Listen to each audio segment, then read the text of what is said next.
Hello बच्चों, कैसे हैं आप सभी लोग?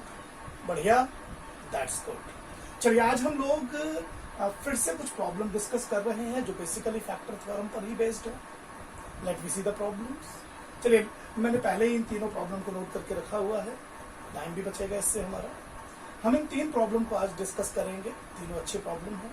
चलिए पहले क्वेश्चन आंसर फर्स्ट को पहले सॉल्व करते हैं। They are saying if both x minus 2 and x minus half are factors of function of x polynomial px square plus 5x plus r, then I have to show that p is equal to r.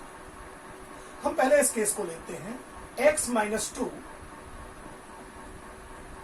is a factor of px. What actually it implies? It implies it is fx here, not this time it is px, it is fx because p is there. So it implies that f2 must be equal to 0. That is the meaning. What does it implies? It implies that p into 2 square plus 5 into 2 plus r must be equal to 0. What then it implies? It implies 4p plus 10 plus r must be equal to 0, and it finally implies that 4p plus r is equal to minus 10. Suppose it is equation number 1. ये हमें इससे मिला जब हमने x minus 2 को एक factor माना। Moreover x minus half is, अब ये नया केस शुरू हो गया यहां से, x minus half is also a factor of fx, and it simply means that f half must be equal to 0. याद रखिएगा, because it is f minus half, x minus half है, that is why we are putting plus half. अगर ये x plus half होता तो हम f minus half निकालते. Okay, तो इससे हमें क्या मिलेगा देखिएगा, we will get p into 1/2 square plus 5 into 1/2 plus r is equal to 0, which implies p upon 4 plus 5 upon 2 plus r is equal to 0. Fractions को रिमूव करने के लिए 4 से मल्टीप्लाई कर दीजिए पूरी इक्वेशन को। अब 4 से मल्टीप्लाई करेंगे, you will get only p here, plus 4 से मल्टीप्लाई करेंगे, it will get 10 plus 4r is equal to 0, which implies p plus 4r is equal to minus 10. It is equation number 2. Okay? तो इस तरीके से हमें ये दो इक्वेशन मिलेंगे। हम इन दोनों इक्वेशन को पहले अलग नोट कर लेते हैं, इनकी हमें जरूरत पड़ेगी। करेक्ट? इसको मिटा रहे हैं हम, पहले इसको पॉज करके रोक लीजिए। नोट कर लिया आपने? चलिए, तो फर्स्ट इक्वेशन ये है, सेकंड इक्वेशन हमें मिली है p plus 4r is equal to minus 10. It is first equation, and second is p plus 4r is equal to minus 10. It is second equation. Okay. So we got these two equations. In both equation, right hand side is same. So obviously left hand side should also be same. इसका मतलब 4p plus r की value वही होनी चाहिए जो p plus 4r की value है। p को इधर ट्रांसपोज कीजिए, r को इधर ट्रांसपोज कीजिए।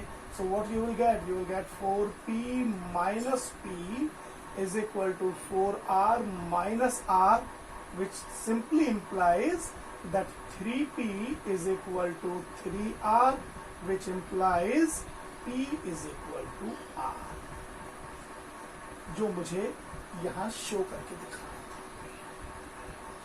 ठीक, तो इस तरीके से मैंने इस फर्स्ट पार्ट को इजीली सॉल्व कर लिया। पॉज कीजिए, इसको कंप्लीट कीजिए। अब मैं सेकंड क्वेश्चन पर आ रहा हूं। ओके,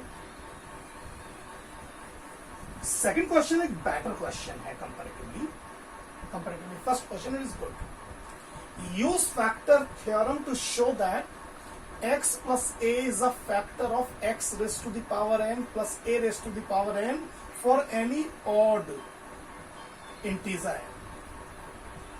ये ऑड में होना चाहिए। ठीक।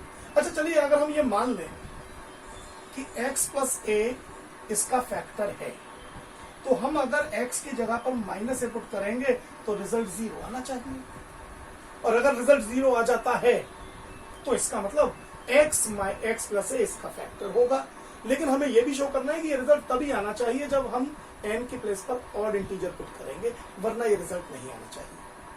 समझ गए ना, क्योंकि हमने ऑड के लिए प्रूव करना है।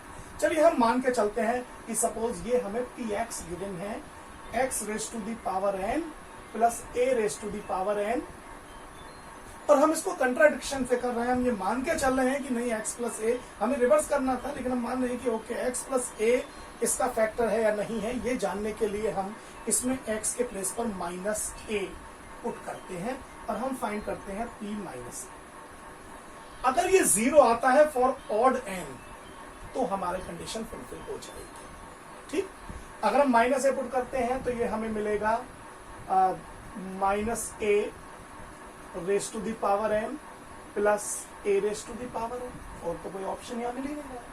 हम देखिए इसको फर्दर कैसे सॉल्व कर सकते हैं। मैंने क्या किया, इसको मैंने लिखा -1 into a power n। Can I write like this? Obviously I can.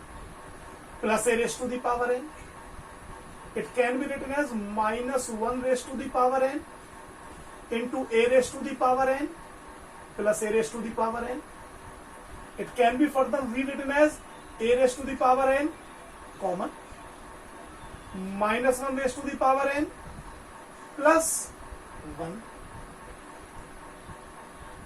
अब क्वेश्चन अराइज होता है कि अगर n इवन है, यहां से दो केस बनेंगे। If n is even, और दूसरा case when n is odd। अगर n even है then -1 raised to the power n will become +1। If n is even then p minus a will be 1 plus 1 2a raised to the power n which is not equal to 0। और अगर n को हम odd लेते हैं तो ये -1 बनेगा, और तब जो p माइनस ए की वैल्यू आएगी वो आएगी a raise to the power n -1 plus 1, यानी a raise to the power n into 0 means 0। और हम ये भी जानते हैं कि ये फैक्टर कब बनेगा, फैक्टर तभी बनेगा जब वैल्यू हमें 0 मिले। And that's why we are sure कि भाई ये x प्लस ए तभी फैक्टर होगा जब n एक ऑड नंबर हो, because when we put n is equal to an odd number then only we will get the result as 0। ठीक है, एंड हेंस द रिजल्ट।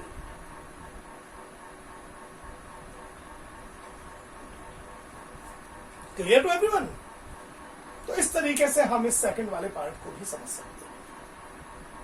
थोड़ा सा इसमें ऑर्डर थिंकिंग थोड़ा हाई चाहिए, ठीक है, लेकिन कर लोगे, ऐसा नहीं है। चलिए थर्ड वाले को और देखते हैं, उसके बाद इस वीडियो को खत्म करेंगे और फिर आइडेंटिटी से रिलेटेड प्रॉब्लम्स डिस्कस करना शुरू करेंगे। हाँ, आप चाहें तो इसके बाद लास्ट एक्सरसाइज को छोड़ करके सारी एक्सरसाइजेस कर सकते हैं एनसीईआरटी।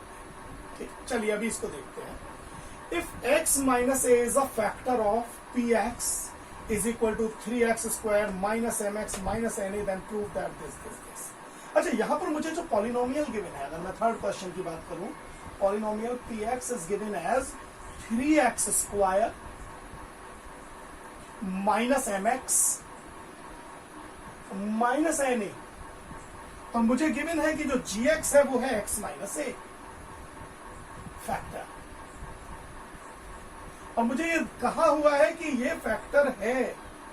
इसका मतलब ये हुआ कि जब मैं पी ए फाइंड आउट करूंगा तो वो 0 आएगा, because it is given that x minus a is the factor of px।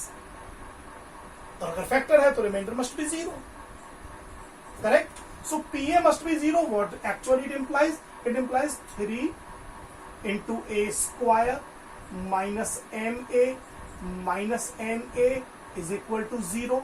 What is implies? A can be taken as common here. A 3a minus m minus n is equal to 0। अब ये दो number का product है, एक तो है ए और एक है 3a minus M minus N, और दो नंबर का प्रोडक्ट 0 आ रहा है। याद रखिए, अगर दो नंबर है, मान लीजिए x इंटू वाई, और सपोज ये 0 आ रहा है, तो या तो x 0 होगा या y 0 होगा या दोनों 0 होंगे। भाई या तो x 0 या y 0 या दोनों 0। ऐसा थोड़ी हो सकता है कि दोनों में से कोई भी 0 ना हो और प्रोडक्ट 0 आ जाए, इट इज इम्पॉसिबल। तो यहां पर भी या तो product of these two number 0, तो इधर a इज इक्वल टू 0 और 3a minus m minus n is equal to 0, और you can say 3a is equal to, दोनों राइट हैंड साइड में जाएंगे, m प्लस n, और you can say a is equal to m plus n upon 3।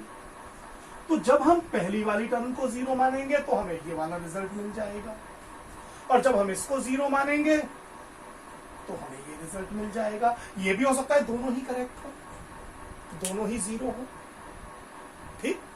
हालांकि दोनों 0 हो जाएंगे तो m प्लस n भी 0 हो जाएगा। फिर a इज इक्वल टू 0 मतलब m plus n is also 0।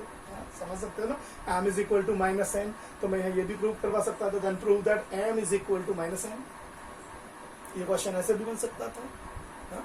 तो क्वेश्चन डिफरेंट टाइप से बनाए जा सकते हैं, उसमें कोई प्रॉब्लम की बात नहीं है, करेक्ट। तो इस तरीके से हमने आज कुछ और प्रॉब्लम सॉल्व करके देखे। अब आप एनसीईआरटी का कम से कम जहां तक ये है, वो जो हमने इससे पिछले वीडियो में जो क्यूब वाले जो फैक्टराइजेशन देखे थे, factorization using factor method theorem, वहां तक तो कम से कम जरूर कर लीजिए। इसके बाद आइडेंटिटी पर बेस्ड क्वेश्चन रह जाएंगे, काफी अच्छे क्वेश्चन बनते हैं उसमें भी। नेक्स्ट वीडियो में उनको डिस्कस करेंगे। Okay, all the best, bye.